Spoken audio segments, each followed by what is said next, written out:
গল্পে গল্পে কোডিং শিখির পক্ষ থেকে আমি শিউলি ইয়াসিন আপনাদের সবাইকে জানাচ্ছি সুস্বাগত। আমাদের আজকের টিউটোরিয়াল CSS3 এর বক্স শ্যাডোকে নিয়ে। অর্থাৎ CSS3 আমরা দেখতে পাচ্ছি CSS3 এর একটি এলিমেন্ট হচ্ছে বক্স শ্যাডো। আমরা আজকে দেখতে পাচ্ছি যে বক্স শ্যাডো হচ্ছে ছায়া কাহিনী, অর্থাৎ বক্স শ্যাডো হচ্ছে ছায়া রাজা। CSS3 এক জাদুর রাজ্যে বক্স শ্যাডো হচ্ছে ছায়া রাজা। আজকে আমরা কাজ করব বক্স শ্যাডো নিয়ে। আমরা দেখি বক্স শ্যাডো কিভাবে কাজ করে। ছায়া হবে ডানে, ছায়া হবে নিচে, কত বিশাল ছায়া হবে লিখবো তার পিছে। অর্থাৎ ছায়া ডানে এবং ছায়া বায়ে, ছায়া নিচে, কত বিশাল ছায়া হবে লিখবো তার পিছে। তো দেখবো এবার উদাহরণ, ছায়া হবে অসাধারণ। তো দেখি আমরা আসলে উদাহরণ দেখি ছায়া অসাধারণ হয় কিনা। একটি ফোল্ডার করছি, নাম দিচ্ছি বক্স শ্যাডো। একটি ফাইল ওপেন করছি, index.html, এবং আরেকটি ফাইল ওপেন করছি style.css নামে। তো আমি ইন্ডেক্সে প্রতিবারের মতো বেসিক কিছু জিনিস লিখে ফেলি যেগুলি আসলে সবসময় আমার কাজে লাগবে। HTML close. HTML এর মাঝখানে আমি লিখব হেড এবং হেডকে ক্লোজ করলাম। তারপর আমি লিখব বডি এবং বডি ক্লোজ। এবার আমি হেডের মাঝখানে আমার style.css নামে যে ফাইলটা করেছি সেটাকে লিংক করাবো। তো লিংকটা আমরা জানি কিভাবে করতে হয়। লিংক টাইপ, টাইপটা কি? Text slash CSS। আসলে বারবার করতে করতে আমাদের মুখস্থ হয়ে গেছে। রেল, রেল মানে হচ্ছে রিলেশন, রিলেশনটা হচ্ছে স্টাইল শিটের সাথে রিলেশনটা আছে। href, হাইপার রেফারেল কার সাথে? style.css, অর্থাৎ যে নামে ফাইলটা খুলেছি সে নামে আমার হাইপার রেফারেল। তো আমি Ctrl+S দিয়ে এটাকে সেভ করে নিলাম। এবার আমি বডিতে একটি ডিভ নেই, ডিভ শুরু করলাম, ডিভ শেষ করলাম। এবার আমি একটি ক্লাস নেই, ক্লাসের নাম দিচ্ছি যথারীতি বক্স। তো আমি কি করব আসলে দেখি তো, ব্রাউজারে রান করিয়ে দেখি আমি যে ক্লাস নিলাম বক্স কিছু এসেছে কিনা।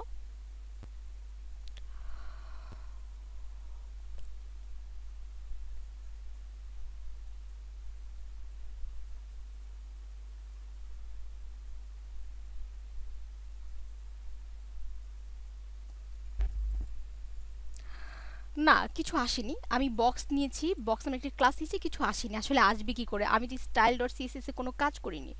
তো আমি যদি style.css এ কাজ করি, যেহেতু আমি একটি ক্লাস নিয়েছি বক্স নামক, সুতরাং ক্লাসের জন্য আমি দিব ডট এবং যেই নামে ক্লাস নিয়েছি বক্স নামটা লিখলাম। আমি চাচ্ছি এটা উপরে থেকে নিচে নেমে আসুক, অর্থাৎ মার্জিন আমি চাচ্ছি সে 150 পিক্সেল নিচে নামুক এবং মাঝ বরাবর চলে যাক অটো।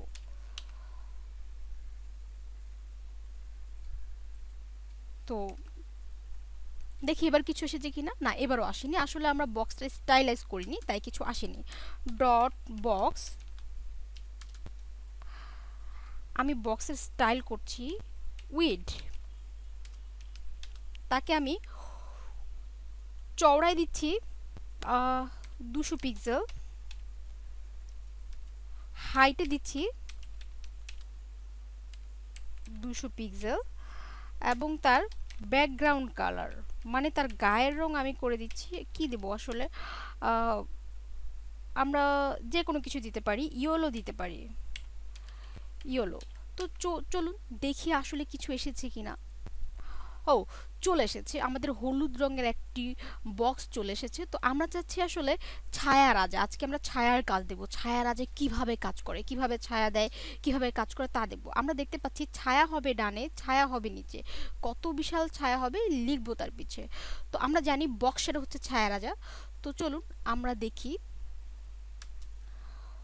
বক্স শ্যাডো লিখলাম।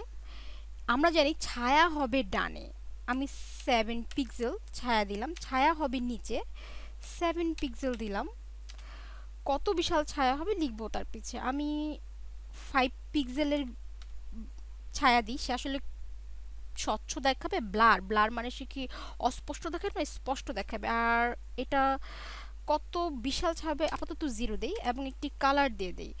আমি আসলে কি রঙের কালার দেব, আচ্ছা কালারের ক্ষেত্রে আমরা পিক্সি ব্যবহার করতে পারি এখন। তো পিক্সি দিয়ে আমি দেখতে পারি আসলে আমি কি রঙের ছায়া দেব। আমি ঠিক এই রঙটা ধরি, একটু আসলে একটু কালো রং ধরতে চাচ্ছি আমি। আচ্ছা ধরুন আমি কালো রঙের দিতে চাচ্ছি, সেক্ষেত্রে আমার হবে, আমি জানি 0 0 0, 3টা 0, হেক্সা কালার দিয়ে দিলাম। তো আমি দেখি ছায়া এসেছে কিনা, দেখুন ছায়া চলে এসেছে। আমি যদি ছায়ার আগের বক্স দেখি এবং পরের বক্স দেখি তাহলেই আমি পার্থক্যটা বুঝতে পারবো, কিচ্ছু নেই। আমি যখন বললাম বক্স শ্যাডো অর্থাৎ তুমি ছায়া হও, বক্স শ্যাডো দিলাম 7 পিক্সেল 7 পিক্সেল 5 পিক্সেল এবং একটি কালার দিলাম। তো হয়ে গেল, একটি ছায়া হয়ে গেল। এখন আমি 7 পিক্সেল দিলাম, ছায়া দিলাম উপরে এবং নিচে, আমি 15 পিক্সেল করে দেই। আমি যদি বেশি ছায়া দেখতে চাই, যে না আমি আসলে ছায়া আরও বেশি দেখব, দেখুন এখন মনে হচ্ছে না যে হলুদ জিনিসটা উপরে উঠে গেছে, অর্থাৎ এটা একটা 3D ভিউ চলে এসেছে, এটার নিচে একটা ছায়া হতে সুন্দর হচ্ছে। এখন দেখুন এই যে আমরা ছায়া হবে ডানে, এখানে একটি কথা আছে ছায়া হবে ডানে, এই যে এখানে একটি ছায়া পড়েছে, ছায়া ডানে হয়েছে, এটা হয়েছে এই যে 15 পিক্সেল লিখলাম, এটা হচ্ছে ডানের জন্য।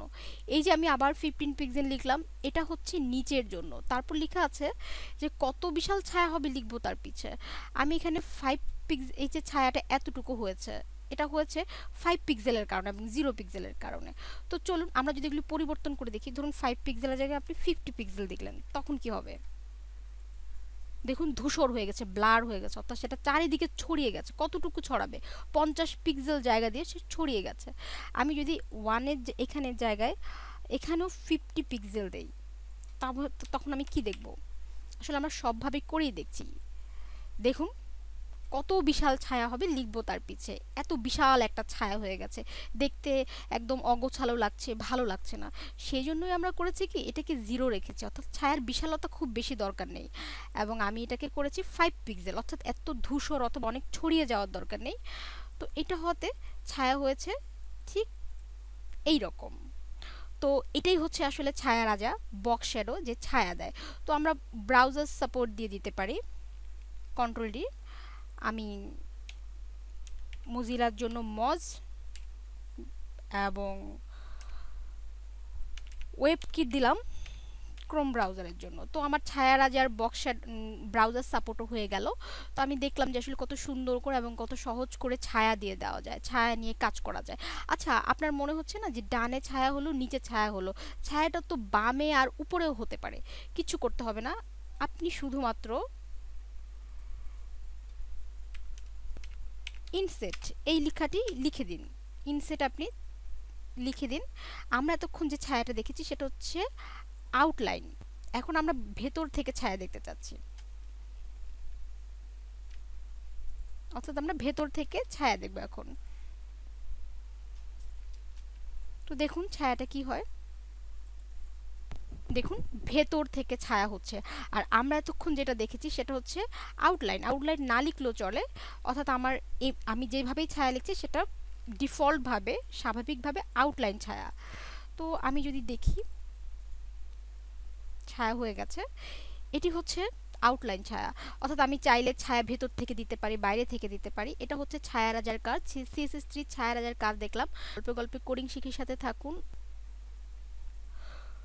গল্পে গল্পে কোডিং শিখির সাথেই থাকুন। দেখুন ছায়া রাজা কত সুন্দর ছায়া দিয়েছে। এভাবেই আমরা ছায়া নিয়ে কাজ করতে পারি। আসলে এভাবেই ছায়া নিয়ে কাজ করে। বেশি বেশি করে প্র্যাকটিস করবেন, আরও সোজা হয়ে যাবে। এবং আমাদের আরও অনেক অনেক টিউটোরিয়াল পেতে থাকুন গল্পে গল্পে কোডিং শিখির ফেসবুক গ্রুপে এবং জয়েন করুন আমাদের সাথে। আজকে আমি বিদায় নিচ্ছি। আমি